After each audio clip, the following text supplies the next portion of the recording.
Hello, this is Read Through the Bible in a Year with Ruth Long. Grab your coffee and let's enjoy some scripture together. Mark chapter 3. Another time he went into the synagogue, and a man with a shriveled hand was there. Some of them were looking for a reason to accuse Jesus, so they watched him closely to see if he would heal him on the Sabbath.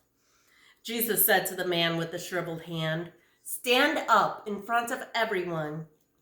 Then Jesus asked them, "Which is lawful on the Sabbath, to do good or to do evil, to save life or to kill?"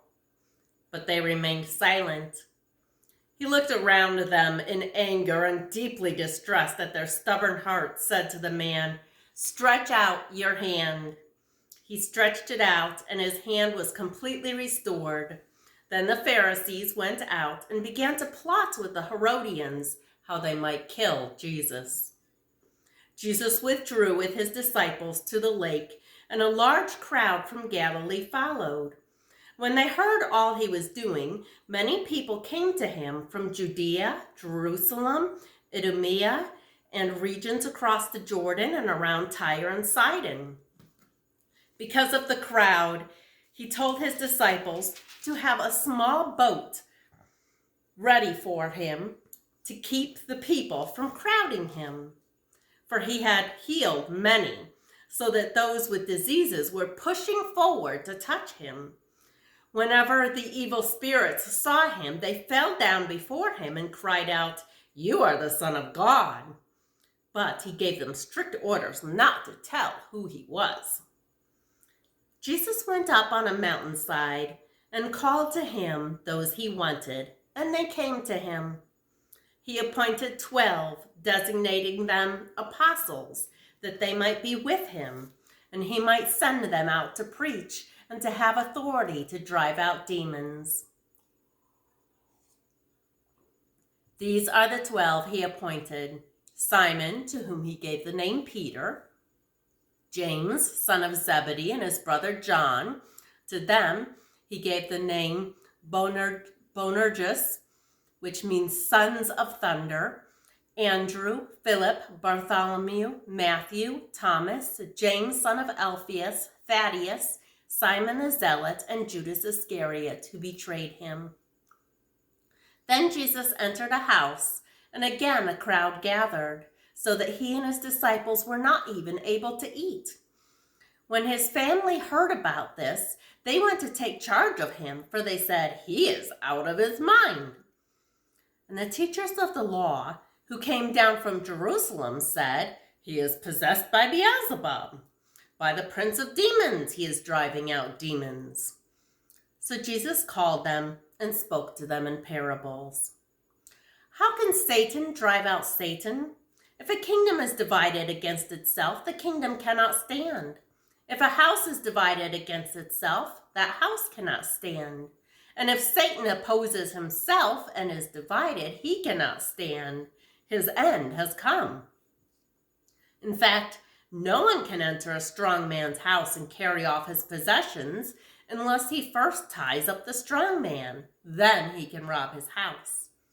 I tell you the truth, all the sins and blasphemies of men will be forgiven them, but whoever blasphemes against the Holy Spirit will never be forgiven. He is guilty of an eternal sin."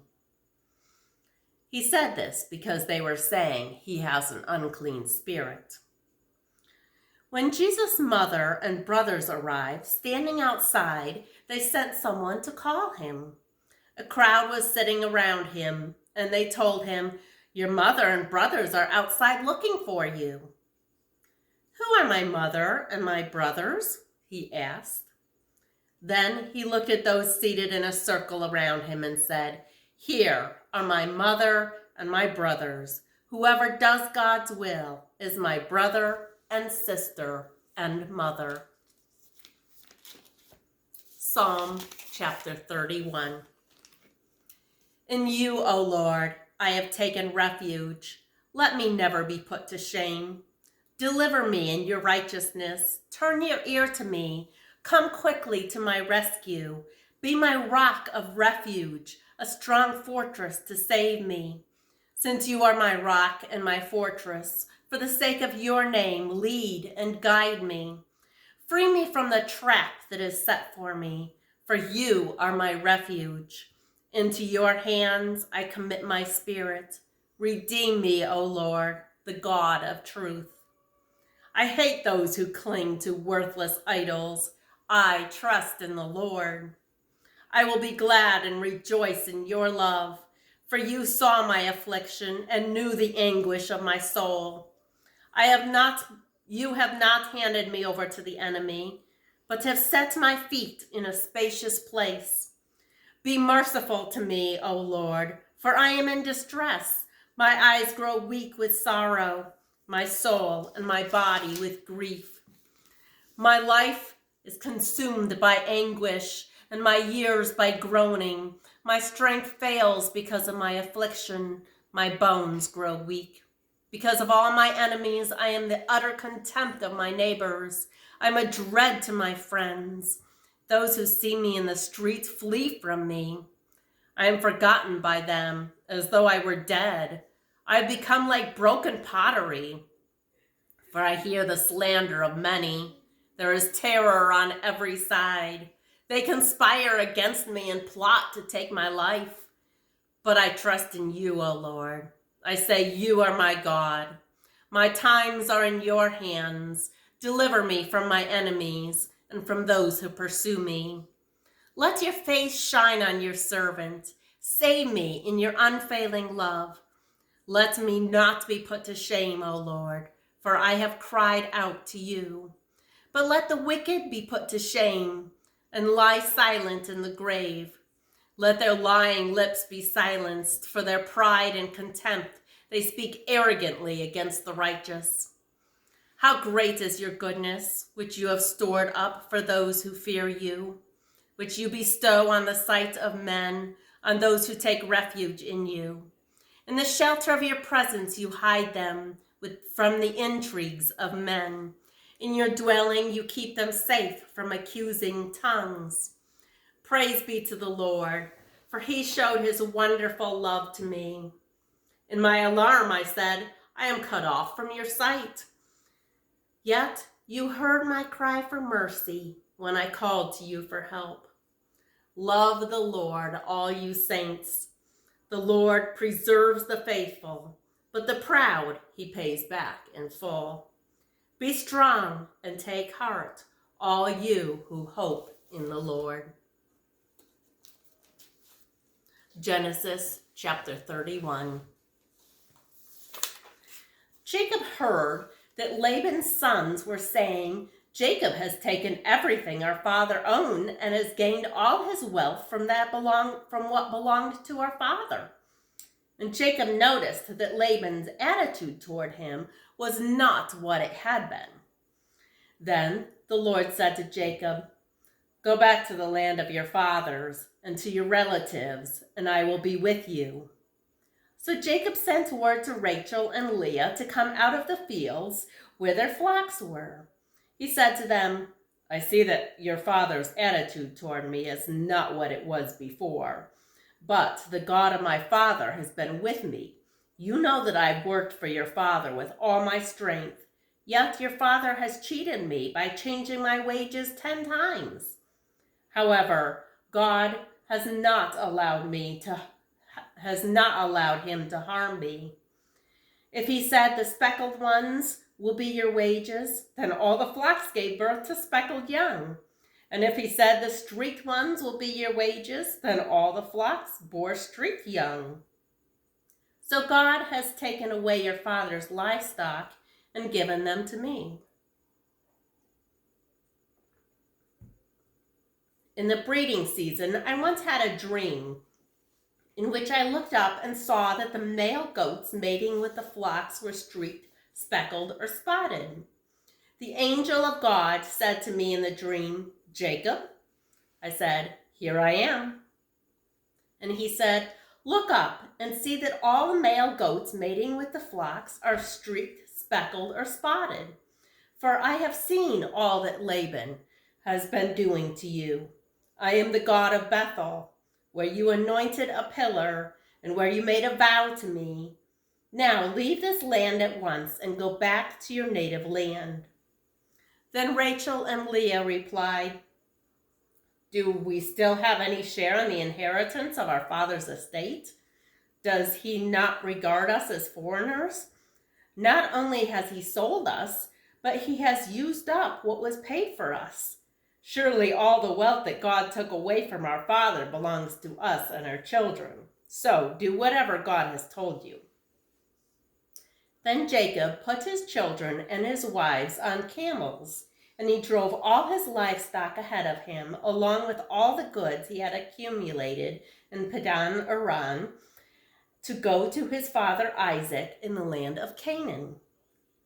When Laban had gone to shear his sheep, Rachel stole her father's household gods.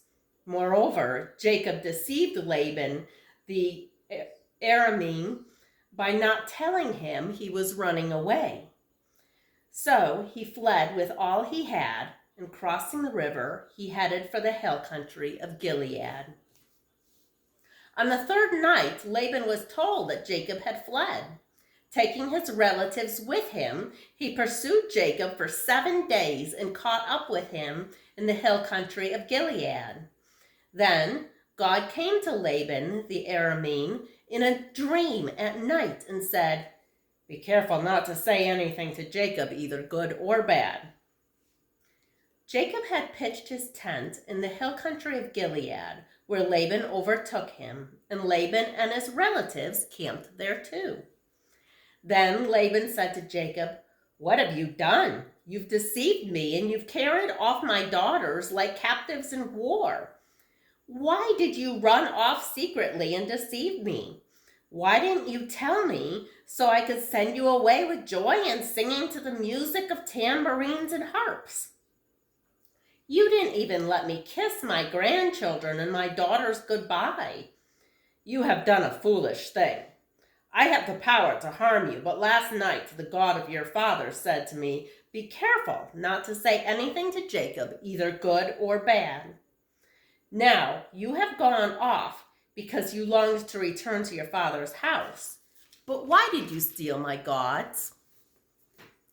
Jacob answered Laban, "I was afraid because I thought you would take your daughters away from me by force. But if you find anyone who has your gods, he shall not live. In the presence of our relatives, see for yourself whether there is anything of yours here with me, and if so, take it." Now Jacob did not know that Rachel had stolen the gods. So Laban went into Jacob's tent and into Leah's tent and into the tent of the 2 maidservants, but he found nothing. After he came out of Leah's tent, he entered Rachel's tent. Now Rachel had taken the household gods and put them inside her camel's saddle and was sitting on them. Laban searched through everything in the tent, but found nothing. Rachel said to her father, "Don't be angry, my lord, that I cannot stand up in your presence. I'm having my period." So he searched, but could not find the household gods. Jacob was angry and took Laban to task. "What is my crime?" he asked Laban. "What sin have I committed that you hunt me down? Now that you have searched through all my goods, what have you found that belongs to your household? Put it here in front of your relatives and mine, and let them judge between the 2 of us. I have been with you for 20 years now. Your sheep and goats have not miscarried, nor have I eaten rams from your flock. I did not bring you animals torn by wild beasts. I bore the loss myself. And you demanded payment for me for whatever was stolen by day or night. This was my situation. The heat consumed me in the daytime and the cold at night, and sleep fled from my eyes. It was like this for 20 years I was in your household. I worked for you 14 years for your 2 daughters and 6 years for your flocks, and you changed my wages 10 times. If the God of my father, the God of Abraham, and the fear of Isaac had not been with me, you would surely have sent me away empty-handed. But God has seen my hardship and the toil of my hands, and last night he rebuked you." Laban answered Jacob, "The women are my daughters, the children are my children, and the flocks are my flocks. All you see is mine. Yet, what can I do today about these daughters of mine, or about the children they have borne? Come now, let's make a covenant, you and I, and let it serve as witness between us." So Jacob took a stone and set it up as a pillar. He said to his relatives, "Gather some stones." So they took stones and piled them in a heap, and they ate there by the heap. Laban called it Jegar Sedutha, and Jacob called it Galeed. Laban said, "This heap is a witness between you and me today. That is why it is called Galeed." It was also called Mizpah, because he said, "May the Lord keep watch between you and me when we are away from each other. If you mistreat my daughters, or if you take any wives besides my daughters, even though no one is with us, remember that God is a witness between you and me." Laban also said to Jacob, "Here is this heap, and here is this pillar I have set up between you and me. This heap is a witness, and this pillar is a witness, that I will not go past this heap to your side to harm you, and that you will not go past this heap and pillar to my side to harm me. May the God of Abraham and the God of Nahor, the God of their fathers, judge between us." So Jacob took an oath in the name of the fear of his father Isaac. He offered a sacrifice there in the hill country and invited his relatives to a meal. After they had eaten, they spent the night there. Early in the morning, Laban kissed his grandchildren and his daughters and blessed them. Then he left and returned home. Thank you for listening. Have a blessed day.